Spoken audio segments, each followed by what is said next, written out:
안녕하세요 여러분. 오늘 영상은 제가 이제 작년에 이탈리아 여행을 하면서 묵었던 숙소들을 좀 소개를 해드리는 그런 영상을 오늘 준비를 해보았는데요. 지금부터 바로 시작하도록 하겠습니다. 이탈리아에서 가장 첫 도시가 로마였어요. 그래서 로마부터 시작을 해서 로마, 아시시, 그리고 피엔자, 베로나, 오르티세이, 그리고 베네치아, 피렌체, 그리고 어디일까요 여러분?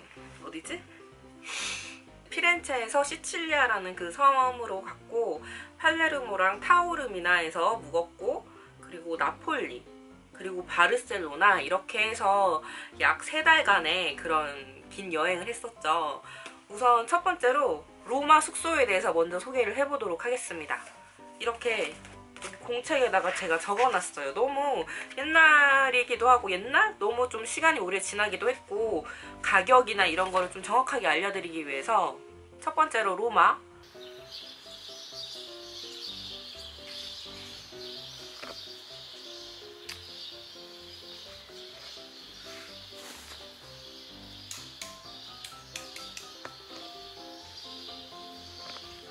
여기는 여러분 뭐 거실 겸 제2의 침대 뭐 그런 공간인데 거의 여기서는 생활은 하지 않았어요. 생활은 안 했고, 여기 이렇게 큰 나무가 있고, 이곳이 제가 주로 이 집에서 가장 많이 사용했던 공간이고, 저렇게 주방이 있고, 이렇게 가보면은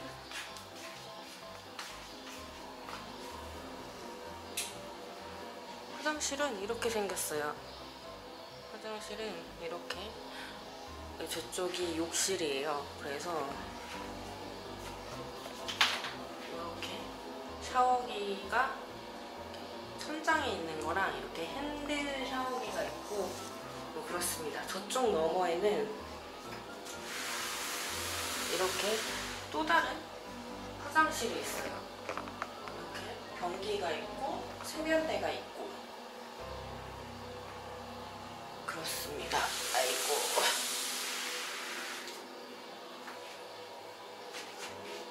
침실이에요. 침실이고, 지금 사실 이런 거는 좀 처음에 왔을 때 깨끗할 때 룸투어를 해야 좀 좋은데, 제가 또 한 귀차니즘 하지 않습니까 여러분. 새소리가 장난이 아니네요. 이렇게 되어 있고 이렇습니다 여러분. 집은 대략 이렇게 이루어져 있습니다. 맨 꼭대기층이 지금 제가 머물고 있는 그 숙소인데, 아이고 이쪽인가?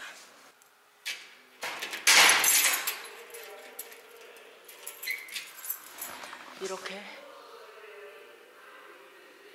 로마에서는 제가 5월 18일부터 6월 1일까지 14박을 했습니다. 제가 로마 같은 경우에는 에어비앤비를 이용을 했는데, 왜 에어비앤비를 이용했느냐면, 우선 호텔이 제가 원하는 조건에서 그 좋은 컨디션의 그런 호텔을 찾기가 어려웠어요. 그래가지고 저는 로마에서 14박을 했기 때문에 조금 오래 있었잖아요. 그렇기 때문에 좀 거리가 멀더라도 밥도 해먹을 수 있고 좀 깨끗하고 좀 현대식의 그런 아파트를 저는 찾고 있었고, 또 마침 찾은 아파트가 여기입니다 여러분.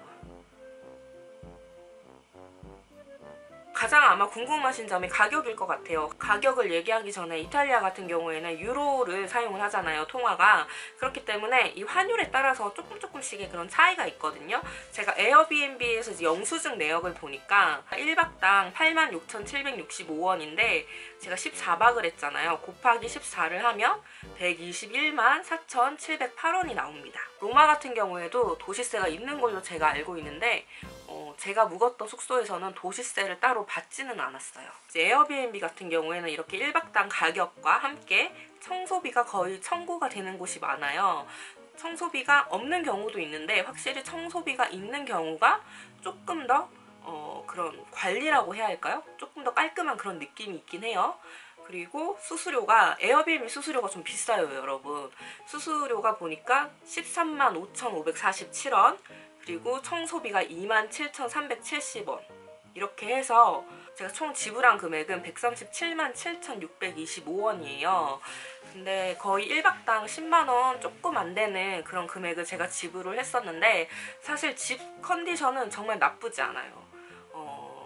아파트인데 몇 층이었지? 몇 층이었는지 기억은 안 나요. 꼭대기층이었고, 그리고 엘리베이터도 있었고 굉장히 현대식으로 깔끔하게 되어 있었어요. 그리고 에어컨이 있긴 했는데 에어컨을 틀 수 있는 리모컨이 없더라고요. 그래가지고 그거를 막 호스트한테 얘기를 했더니 너 지금 더워? 약간 내가 더운 게 이상하다는 듯이 너 지금 에어컨이 지금 벌써 필요해? 약간 이런 느낌이었어요. 그래서 좀 민망한 거지. 그 로마가 그런 전력이 부족해서 막 그런 일이 있었다. 그래서 뭐 올해부터는 주민들끼리 언제부터 이렇게 에어컨을 켜기로 했다. 그래서 지금은 좀 곤란하다. 그런 식으로 제가 답변을 받았거든요. 질문을 했을 때. 그래서 알겠다고, 뭐 언제부터 된대요. 그럼 알겠다. 그럼 내가 그때 다시 얘기를 하겠다 해서, 그래서 더위를 한참 보내고 나서 거의 떠나기 4일 전인가 그때 제가 리모컨을 받아가지고 에어컨을 작동한 그런 기억이 있는데, 어쨌든 에어컨은 있어요. 에어컨은 있습니다. 화장실이 2개이긴 했는데 이 메인방에 화장실이 이렇게 쬐끄만하게 하나가 딸려 있는데, 근데 거기가 문이 안 닫히더라고요. 그 방이랑 화장실 사이에 문이 없고 약간 오픈된 그런 느낌? 그래서 세면대가 있고 이렇게 볼일을 볼 수 있는 곳이 있고, 조금 독특한 구조의 그런 집이었는데, 이 로마 아파트 같은 경우에는 제가 그런 조건을 봤을 때 사실 나쁜 조건은 아니었거든요. 굉장히 깔끔하고 현대식이었고, 화장실도 2개가 있고, 편의시설, 뭐 세탁기도 있었고요. 뭐 냉장고, 그렇게 조리해 먹을 수 있는 그런 주방이 이렇게 있었기 때문에 그런 식비를 조금 아낄 수 있는 그런 장점도 있었고, 되게 장점이 굉장히 많은 아파트였지만, 제 블로그 영상을 보신 분들은 아실 테죠? 개. 여러분, 지금 옆집이 또 문을 열어놓은 것 같아요. 제가 개를 보여드릴게요. 기다려보세요. 엄마야! 야, 너무 크잖아!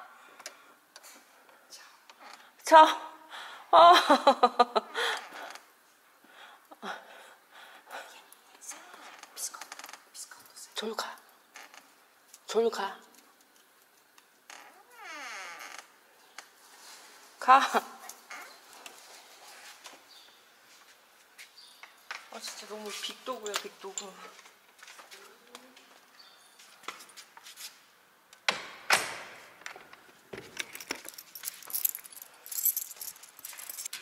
어떻게 저렇게 문 앞에 있지? 옆집 개를 항상 풀어놔가지고, 저는 개를 안 좋아하는 건 아닌데 너무 큰 개는 무서워요. 내 개가 아닌 이상은 사실 무섭죠, 조금. 저는 그렇거든요. 근데 옆집이 개를 2마리를 키웠는데 굉장히 컸어요. 컸는데 얘네가 항상 복도를 어슬렁 거리면서 너무 저를 두렵게 만드는 그런 존재였거든요. 그래서 막 엘리베이터에 내렸는데 막 개 2마리가 엘리베이터에서 나를 마중 나온 그런 느낌? 그래서 너무 무서웠어요. 너무 무서워서 개 때문에 이 집이 좀 마이너스 점수를 제가 줄 수밖에 없는 집이지만, 사실 그거를 제외하고는 참 괜찮은 집이었다. 저는 그렇게 생각을 하거든요. 1박에 10만 원도 안 되는 금액으로 로마에서 그렇게 지낼 수 있는 거는 굉장히 큰 그런 메리트가 있는 집이었지만, 개를 무서워하시는 분이라면 조금 저는 추천을 하고 싶지 않고, 지금도 그 옆집 사람들이 살고 있겠지만, 확실하진 않지만 살고 있겠죠. 그분들이 그렇게 뭔가 매너가 있는 그런 사람들이 아니에요. 막 밤에 막 미친 듯이 영화를 크게 틀고 막 문을 열어놓고, 왠지 또 제 옆집에서 문을 열어놓고 TV를 틀어놓은 것 같습니다.